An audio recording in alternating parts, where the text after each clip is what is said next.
Hey YouTube, it's Stewart here from the Passive Income and Wisely YouTube channel.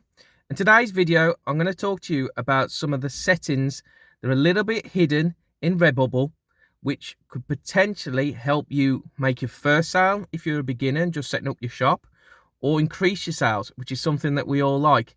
Now, as I say, some of these settings, they're a little bit hidden.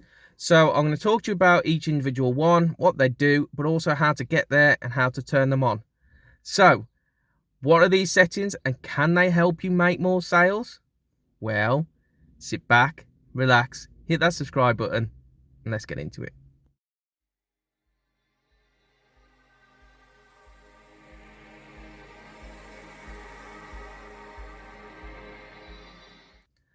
Hey YouTube, just a quick introduction to the channel, particularly for those of you who are new. I'm Stuart, married to my wife Emily, with our beautiful baby daughter Mia, and this channel is set up to offer tips and tricks on generating money through passive income, in particular in print on demand. So if this sounds like something you're interested in, then please hit that subscribe button below. If you enjoy the video, please hit the like button, and for any comments, I'll look to come back to you ASAP. But in the meantime, let's get into it. Hey YouTube, so here we are loaded up on the computer, and we're going to have a look at these settings. Now, some of them are easy to find, some of them are hard to find, and some of them I didn't find until quite late into my usage of Redbubble, but all should hopefully help you make more sales, which is exactly what we want. So let's get into it, and let's start with pricing. Now, I love Redbubble in lots and lots of ways. I use merch as well. Now, merch is, for me, got the bigger potential to make more money, which is great. But as a platform to use, Redbubble has got a lot of features which make life a lot more efficient and streamline things for you. So we're going to have a look at pricing, and we can easily do pricing in bulk. So what we're going to do, you're going to go to your profile, and you're going to go down to dashboard, and then come across to product pricing just here on the left. Click that. Now this will load up what the defaults are for my product pricing. Now I've currently changed them to 25%, apart from stickers, which I've done higher. Now the great thing with this is you can change that figure to, let's say, 22%, and then you can click apply to all. So that will change all your products margin to being 22%. So instead of having to individually change everything, it will then blanket it all to make 22% now instead of the 25 I had it before. Like I say, I would make more from stickers. For the purpose of what we're doing is just change it to 22. Again, if you wanted to do these individually, you would just put 220%, and then you'd have to type them individually, not apply to all. If you put apply to all, it would do everything. So you can bulk change your prices very, very quickly, which is amazing. But here's the clever thing as well. If you scroll to the bottom, you can put apply these markups to my existing work. That is a godsend. So not only can we quickly change how much we're making on everything, we can apply it, if we choose, to our existing work. So if you feel that you're not making enough sales because you think your prices might be too high, you can just quickly change up your markup and put it to all your existing work. On the other way, if you're selling a lot and don't think you're making enough profit and you think you can make more, again, you can apply it to all your work. So you can bulk do your prices, which is brilliant. It's really, really, really helpful. And I've done this a lot over the months and years that I've been using this platform, because I feel that you have to test the water on what works for you. What works for one might not work for somebody else. So I've played around, and as you can see, I've left mine at 25%, which means that I make consistent sales, but making a decent profit as well. But test it, try it, change it to suit yourself. But that's the first one, and that's pricing, which will then bring us on to our next one, which is collections. So you can put a collection together of your art into categories. Now this is really, really good if you want somebody to look at particular stuff you've got. Let's say it was dogs, or drink, or sports, or if you want to break sports down, if you were doing fishing, golf, etc., etc.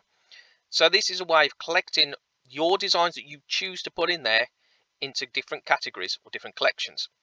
To get to this, you go back into your profile again, and then you go to manage portfolio. And normally when you do this, it defaults to collections.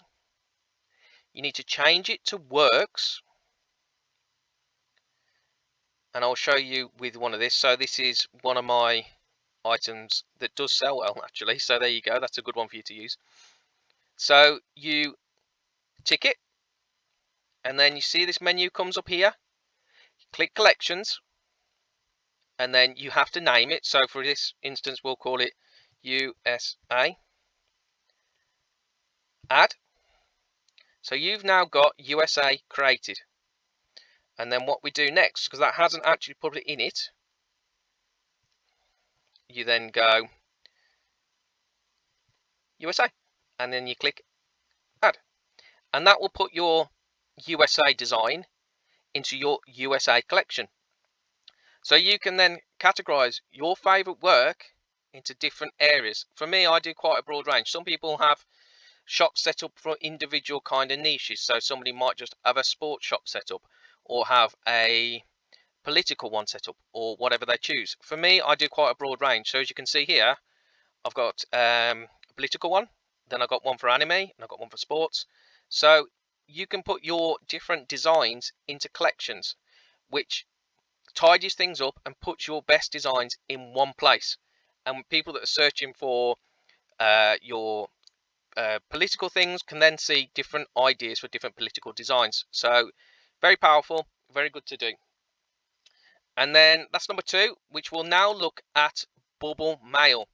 Now, bubble mail is a nice thing. We can interact with other users of bubble mail, so we can message other people that use Redbubble, but also you get feedback from some customers, which sometimes is really, really nice to think, great, not only have I made a sale, and that's money for me, but somebody's giving me nice feedback to say that they're really happy, or someone in their family liked it, or whatever they choose to do. So bubble mail is a really nice thing to keep ourselves interacting with others. We can ask each other questions, but also get feedback from our customers, which again, we can then use that as knowledge of the market to then further make sales.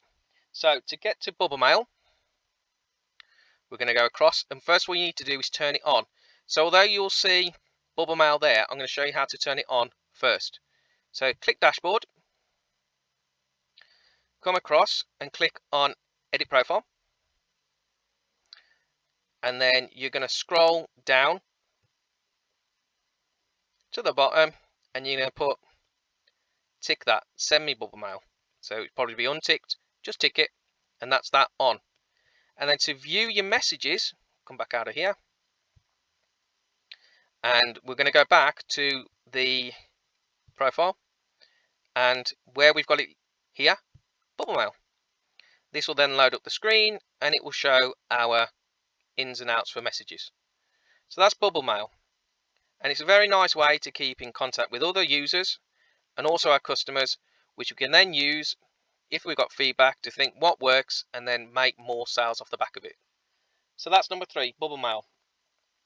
The next one I want to show you is quick edit.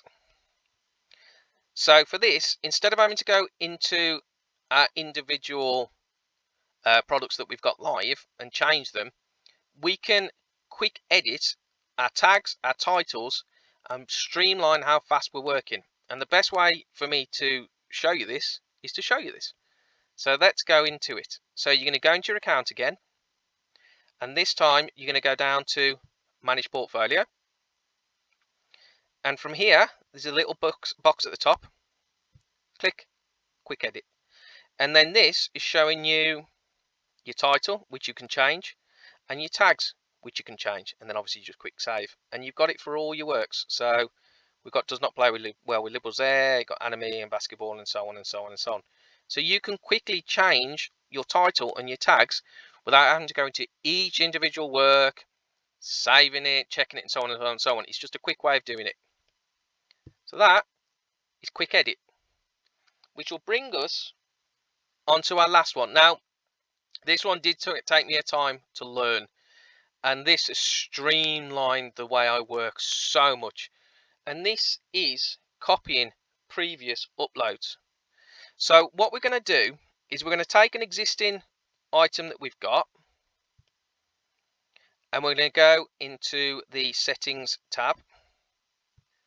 I'm going to copy settings, and then this will load up our design that we've done for Does Not Play with Liberals, and let us then add what we want. So if I've got another design for Does Not Play with Liberals, but it's got a different image, but I want to put more and more designs into a particular niche to start dominating it, instead of having to start afresh each time, I've got everything templated.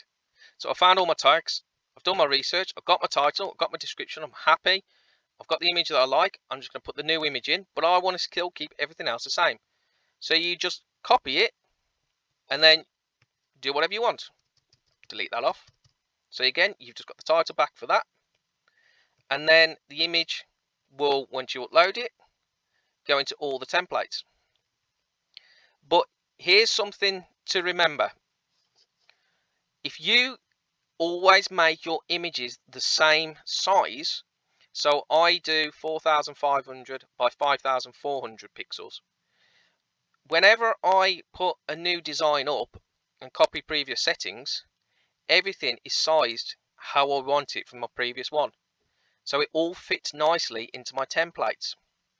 So even if I'm doing something which is completely different to Does Not Play Well with Liberals, and I'm doing a basketball t-shirt, I will still click copy settings because everything is templated the way I want it within the images, and then I will just completely change the title and the tags and the description. But what it means is I've got everything turned on which I want turned on in terms of the products, and I've got everything sized the way it should be to fit into those products. So that is a godsend. That makes it so much faster. But like I said, one of the things to remember is to make sure that your images are the same size. So for me, like I said, I make sure everything is 4500 by 5400, and then I know that the templates are the same size for all of them. So that has really made me a lot more efficient. So there are your 5 secret or hidden or not so hidden edits that really will help streamline you and help you make more sales. Hopefully you've enjoyed the video. Thank you very much for watching. Let's get out there, let's get designing, and let's go make some money, and I shall see you on the next one. Bye bye.